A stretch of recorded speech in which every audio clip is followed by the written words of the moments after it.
Bonjour Nicole Bacharan. Bonjour. C'est fait, le 45e président des États-Unis, c'est Donald Trump, on ne l'avait pas vu venir, mais c'est là. Et donc, qu'est-ce qui va se passer là tout de suite? J'en sais rien du tout. Personne ne sait que va être le président Donald Trump. Oui, mais là, il a annoncé quand même pas mal de trucs, là. Alors, il avait dit, hein. Il a un programme qu'il a annoncé. Il a fait un discours, son premier discours de président à l'opposé, un discours unificateur.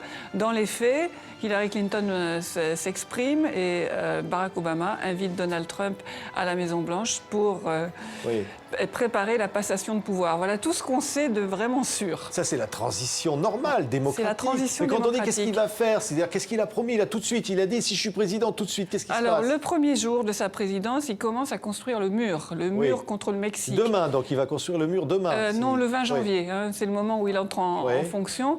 Donc, comment les Mexicains vont payer le mur? Comment? Parce qu'il va bloquer les transactions bancaires avec le Mexique si le Mexique n'accepte pas de sortir immédiatement 5 à 10 milliards. Je vous le dis, son programme, simplement. Et le Mexique devrait payer le mur. Voilà. Ou il paye direct 5 à 10 milliards, ou on bloque les transactions bancaires, il n'y a plus d'argent en dollars qui arrive au Mexique. Oui, alors, ça me paraît difficile. Mais il promet une croissance record et une création d'emplois record. Il promet 28 millions d'emplois grâce à une croissance très forte. D'où viendra la croissance très forte?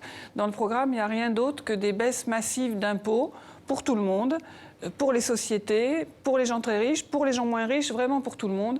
Et il est persuadé que ça peut suffire à créer cette croissance massive.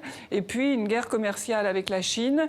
Si les Chinois ne respectent pas les intérêts américains, alors on arrête d'importer des produits chinois et ça ramènerait des emplois aux États-Unis. Nicole Bacharan, c'est la une, on s'y attendait pas, on se le répétera, c'est Le Monde, Donald Trump président. Et on dit le monde est ébranlé.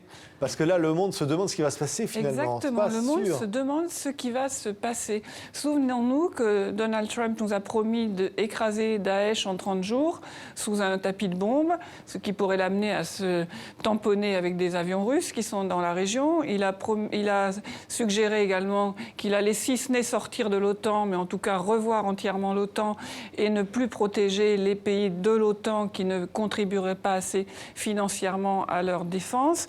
Il a dit qu'après tout, la Corée du Sud, le Japon devraient avoir leur propre arme nucléaire. Pourquoi pas l'Arabie Saoudite, que chacun se débrouille.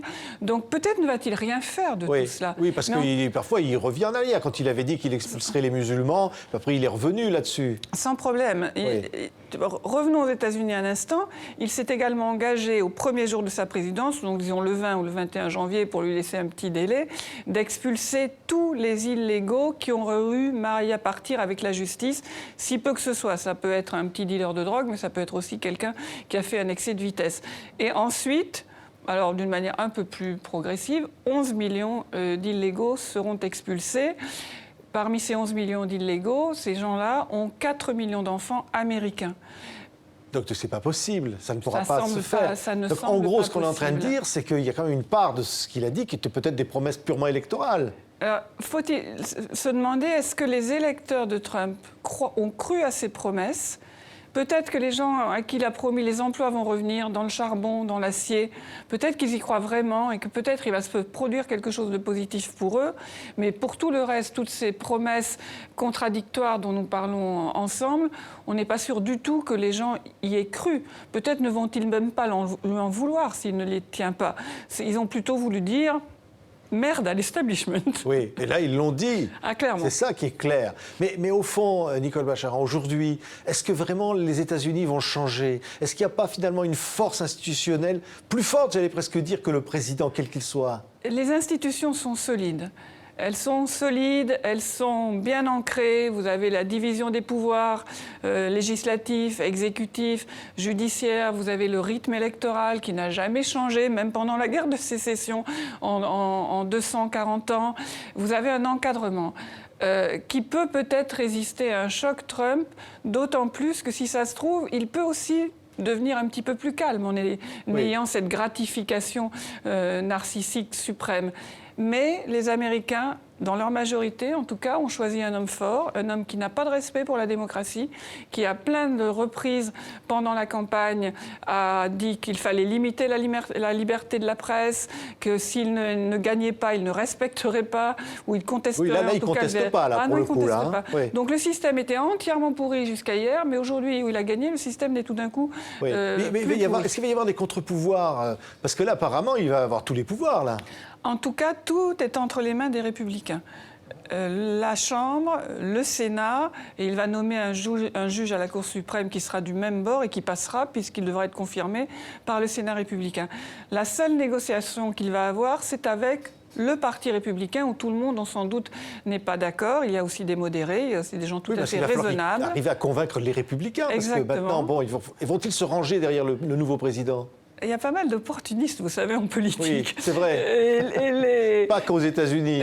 Pas qu'aux États-Unis, mais aux États-Unis aussi. Et il a gagné. Et la victoire, c'est quelque chose de très, très fort. Et en tout cas, il a des soutiens au Congrès. Il y a des gens qui sont ce qu'on peut appeler vraiment des ultras, qui seront extrêmement durs avec les autres, les mous, si j'ose dire. Oui. Mais par exemple, est-ce qu'il va intervenir au plan international? Moins au plan international, peut-être que jusqu'ici les démocrates. Il y a plusieurs manières d'intervenir sur le plan international. Le projet de Donald Trump n'est visiblement pas d'aller faire la guerre à travers la planète et certainement pas d'aller défendre les droits de l'homme. Mais en se désengageant, on peut provoquer le chaos. Et en étant, imprévisible, on peut provoquer le chaos. Si personne ne peut plus compter sur les États-Unis, à la fois pour être protégé ou soutenu pour certains, à la fois pour être stoppé par d'autres, tout est permis. Oui. Et aujourd'hui, est-ce qu'il se dit tout m'est permis, Donald Trump?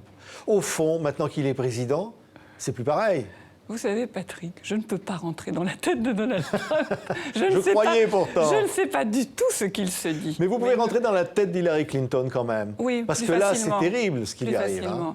Elle a 69 ans, elle a fait 2 campagnes, elle les a menées jusqu'au bout, enfin un peu moins en 2008, mais quand même, elle est allée très loin.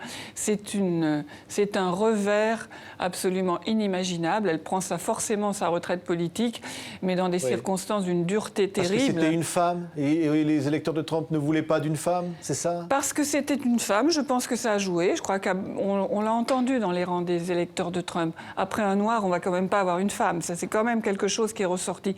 Et peut-être pas cette femme-là, cette femme qui incarne une dynastie, qui incarne 30 ans de politique avec des compromissions, qui incarne la raison. Il fallait voter raisonnable pour voter Clinton.